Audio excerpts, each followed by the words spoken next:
रसोई में पढ़ाई। पापा ये कीर्ति कहाँ है, कुछ पता है आपको उसका?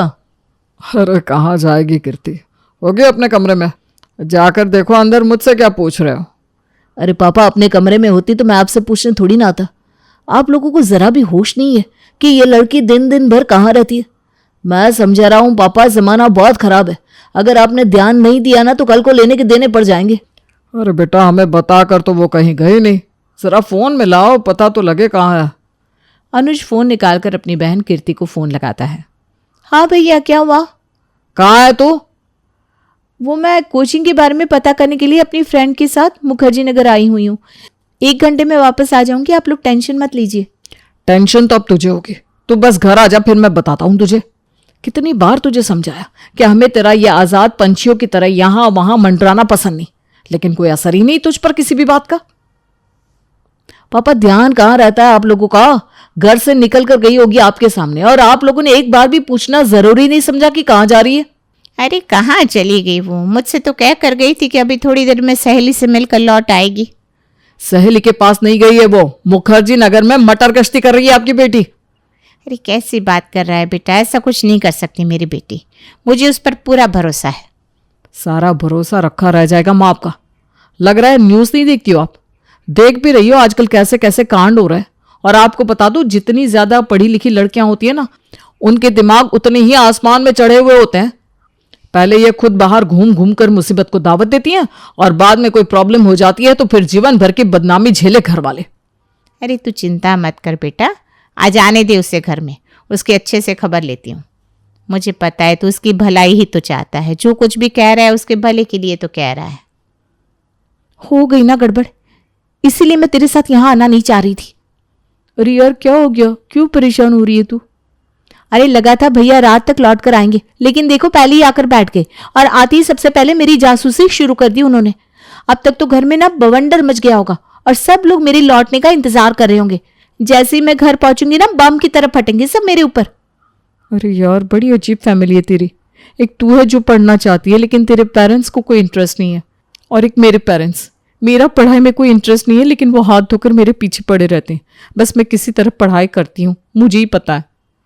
अरे यार कोई ऐसा ऑफर होता है जिसमें पेरेंट्स एक्सचेंज हो सकते हैं? मेरे पेरेंट्स मुझे पढ़ने के लिए ना कहे ना तो मैं पूरा दिन आलसियों की तरह घर में पड़ी रहूं। मैं तो कहती हूँ मम्मी से कोई ढंग का करोड़पति लड़का देखो और मेरी शादी करा दो। मैं तो पूरी जिंदगी बस आराम से बैठकर नोट गिनना चाहती हूँ। अरे पागल है क्या तू? ये अब सपने में होता है कि हमारी शादी किसी करोड़पति से हो जाए और हम आराम से बैठकर सारी जिंदगी नोट गिने। प्रैक्टिकल लाइफ में पता है लड़कियों के साथ क्या होता है? जो लड़कियां कम पढ़ी लिखी होती है ना, सारी जिंदगी उन्हें पति और ससुराल वालों के इशारों पर नाचना पड़ता है, उनका हुक्म बजाना पड़ता है और खुद का कहने के लिए उनकी जेब में एक चवन्नी भी नहीं होती। इसीलिए तुझे समझा रही हूँ, आज अगर हम पढ़ लिख जाएंगे ना तो कल को किसी की बातें नहीं सुननी पड़ेगी हमें। कल को पता नहीं कैसा ससुराल मिलेगा, कैसे लोगों के बीच में शादी हो जाएगी हमारी। अरे अपने पैरों पर खड़े होंगे तो कम से कम 4 पैसे कमाने लायक तो होंगे। कोई इस बात का एहसान तो नहीं दिखाएगा ना कि 2 रोटी खिलाकर हम पर कितना बड़ा एहसान कर रहे हैं वो। अरे कीर्ति कितनी दूर की सोचती है तू यार। ये सब बातें तो मेरे दिमाग में कभी आती नहीं। मुझे तो बस खाना और बिस्तर पर पड़े रहना अच्छा लगता है। समय रहते ना अक्ल की बातें अपने दिमाग में घुसा ले, वरना तेरी हालत बुरी होने वाली है आने वाले टाइम में। अगर आज तेरे पेरेंट्स कह रहे हैं ना कि पढ़ लिख ले तो वो तेरे भले के लिए कह रहे हैं। अच्छा चल ठीक है, मैं निकलती हूँ। अभी तो घर पर मेरा कोर्ट मार्शल होने वाला है, घर वालों ने परमिशन दी तो फिर मिलेंगे। कीर्ति जल्दी से ऑटो लेती है और वापस अपने घर पहुंच जाती है। घर पहुंचकर क्या कहकर गई थी तू घर पर? यही ना कि सहेली से मिलने जा रही है? और ये अनुज क्या बोल रहा है कि मुखर्जी नगर में घूम रही थी? अरे यही फायदा उठा रही है क्या माँ बाप के विश्वास का? ठीक है, झूठ बोलकर घर से गई थी ना, आज के बाद तेरा घर से निकलना बंद। अरे मम्मी भैया ने कुछ भी कह दिया और आप उनकी बातों में आ गए। कम से कम एक बार मुझसे पूछ लेना तो चाहिए कि मैं एक्चुअली में थी कहाँ और क्या कर रही थी। मैं अपनी सहेली के घर ही गई थी और मुखर्जी नगर में घूम नहीं रही थी। ग्रेजुएशन के साथ साथ मैं सिविल सर्विस के लिए कोचिंग करना चाहती हूँ, उसी के बारे में पता लगाने के लिए मुखर्जी नगर गई थी अपनी सहेली के साथ। मुखर्जी नगर कोई घूमने की जगह नहीं है। भैया बहुत अच्छी तरह जानते हैं कि मुखर्जी नगर में IAS PCS की कोचिंग कराई जाती है। क्योंकि वो नहीं चाहते कि मैं पढ़ाई करूं, इसलिए आप लोगों के कान भर रहे थे। और आप लोगों को सिर्फ भैया की बातों पर भरोसा है ना। मैं तो कुछ हुई नहीं आप लोगों के लिए, उन्होंने कह दिया, आपने मान लिया। अब बड़ी बड़ी बातें करके ना दिमाग खराब मत कर हमारा। तेरा बड़ा भाई है वो, अगर किसी बात के लिए मना कर रहा है तो उसमें तेरी भलाई ही तो होगी। बड़ों की बातें सुनना और समझना सीख ले, वही तेरे लिए अच्छा होगा। अच्छा, भैया चाहते हैं कि मैं पढ़ाई लिखाई छोड़कर घर में बैठ जाऊं, इसमें क्या भलाई है मेरी, बताइए जरा। पढ़ाई लिखाई करके चूल्हे में क्या अपनी डिग्रियां जलाकर रोटियां बनाएगी तू? देख बेटा, औरतें घर के काम काज में पक्की होती है तभी घर गृहस्थी चलती है, और ससुराल में भी उसी का नाम होता है जिसका हाथ घर के काम में साफ होता है। तू ऐसे अनाड़ियों की तरह टेढ़ी मेढ़ी रोटी बनाकर ससुराल वालों को खिलाएगी ना, तो चाहे कितनी भी बड़ी डिग्री हो तेरे पास, कोई तारीफ नहीं करने वाला तेरे। और यहाँ तूने जैसे समय बिताना है बिता रही है। असली जिंदगी तो शादी के बाद शुरू होती है एक लड़की की। अगर उस परिवार को नहीं संभाल पाई तो जिंदगी खराब हो जाएगी, समझ लेना। आप लोगों का मतलब क्या है? पैदा होती ही एक लड़की को सिर्फ बहू बनने की ट्रेनिंग शुरू कर देनी चाहिए? उसकी अपनी कोई जिंदगी नहीं होती, सपने नहीं होते? किस मिट्टी के बने हो मम्मी पापा आप लोग? अपनी बेटी के सपनों की कोई चिंता नहीं है आपको। और ऐसा क्या गलत काम कर दिया मैंने? सिर्फ पढ़ना चाहती हूँ, जिंदगी में आगे बढ़ना चाहती हूँ, ये गलत काम है क्या? एक बार कह दिया ना मतलब कह दिया। तेरे चाहने से कुछ नहीं होता। हमें तुझे पढ़ाना नहीं है। मैंने अपने दोस्त के बेटे के साथ तेरी शादी की बात चलाई है। अगले महीने कानपुर से तुझे देखने के लिए लड़के वाले आएंगे। कोई तमाशा नहीं चाहिए मुझे उन लोगों के सामने। चुपचाप संस्कारी बेटियों की तरह उनके आने से पहले बहू वाले थोड़े लक्षण अपने अंदर ले आ, वही अच्छा होगा।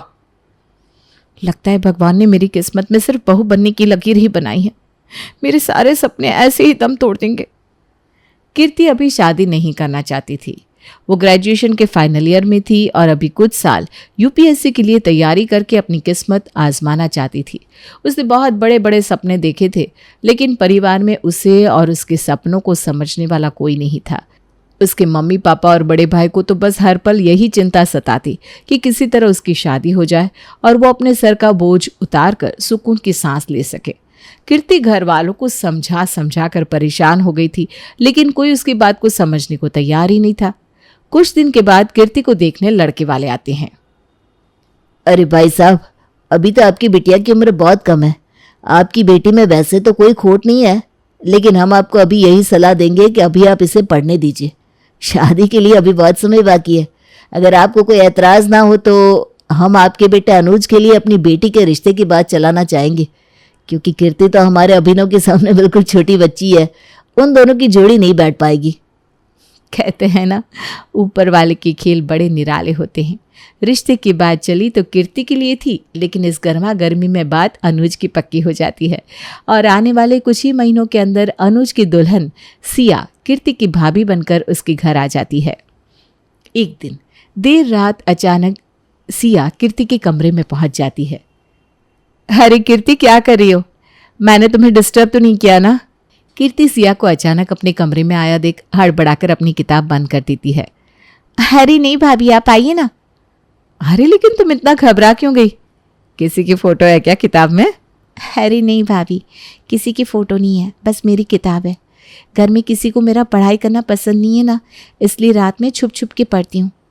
अपनी पढ़ाई की तो मैंने उम्मीद ही छोड़ दी थी, और जब आपके भैया का रिश्ता आया ना मेरे लिए, उसे ही अपना भाग्य समझ लिया था। लेकिन देखो भगवान की लीला, मेरी जगह आपकी शादी होगी।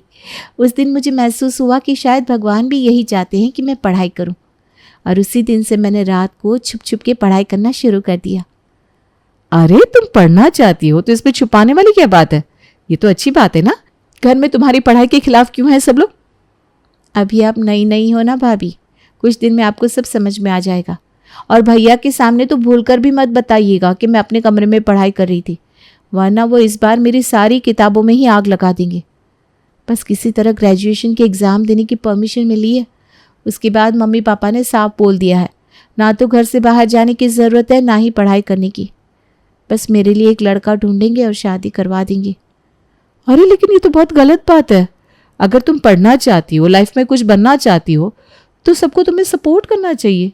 ये क्या बात हुई कि ज़बरदस्ती तुम्हारी शादी करवा देंगे? और अभी 22 साल की भी नहीं हुई हो तुम, ऐसी कौन सी जल्दी है तुम्हारी शादी की?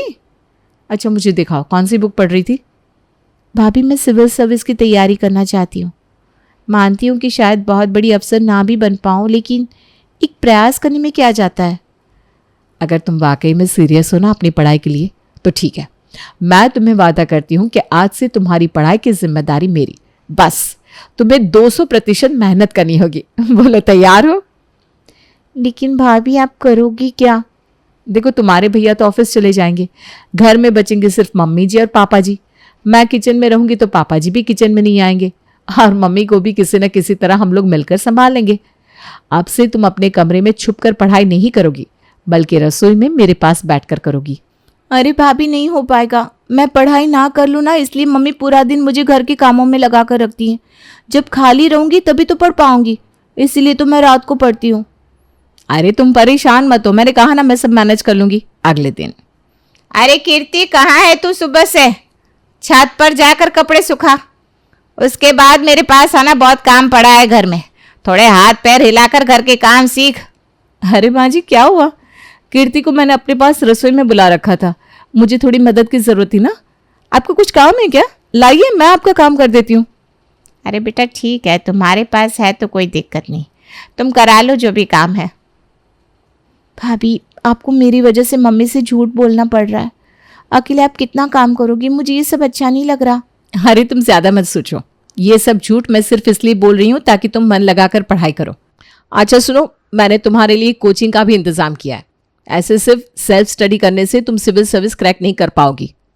रहने दो भाभी, कोई फ़ायदा नहीं है। मैं सब ट्राई कर चुकी हूँ। घर से बाहर पैर भी नहीं रखने देंगे ये लोग मुझे। अरे तो घर से बाहर पैर रखने की जरूरत क्या है? ऑनलाइन कोचिंग कर लेना तुम यहीं किचन में बैठकर। लेकिन मैं मोबाइल में क्लासेस करूँगी और माँ ने कभी देख लिया तो? अरे मम्मी जी का कुछ इंतजाम सोचा है मैंने। मम्मी जी को कहीं बिजी करवा देते हैं ताकि वो घर से बाहर चली जाए और हम दोनों का रास्ता साफ हो जाए। अगले ही दिन, मम्मी जी कॉलोनी में रहने वाली कमला आंटी है ना, कल मुझे मिल गई थी। कहने लगी तुम्हारी सास तो कभी बाहर नहीं निकलती, ना किसी से मिलती जुलती है, अब बाहर क्यों नहीं जाती? अरे बेटा बस वैसे ही, घर के इतने काम रहते थे, समय कहाँ मिलता था निकलने का। खैर अब तू आ गई है तो मुझे कोई काम करनी ही नहीं देती। वही तो मैं कह रही हूँ मम्मी जी, अब मैं आ गई हूँ ना, घर के काम की अब चिंता मत करो, वो मैं देख लूँगी।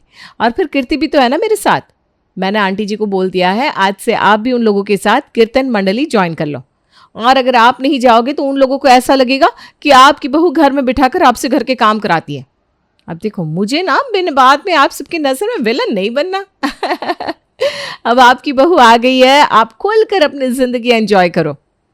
बहुत सोचती है तू सबके बारे में, बहुत किस्मत वालों को ऐसी बहू मिलती है। चल ठीक है, तू इतनी जिद कर रही है तो कल से मैं रोज़ मंदिर में कीर्तन में चली जाया करूँगी। अब तो खुश? जी मम्मी जी। भाभी आप सच में बहुत अच्छी हो। आपने मेरे लिए इतना कुछ किया है, मैं समझ ही नहीं पा रही कि आपको कैसे थैंक यू कहूँ। अरे मेरी अपनी फैमिली ने कभी मेरे बारे में नहीं सोचा, और आपको आए हुए अब इस घर में कुछ ही दिन हुए हैं और आप मेरे बारे में इतना सोचती हो।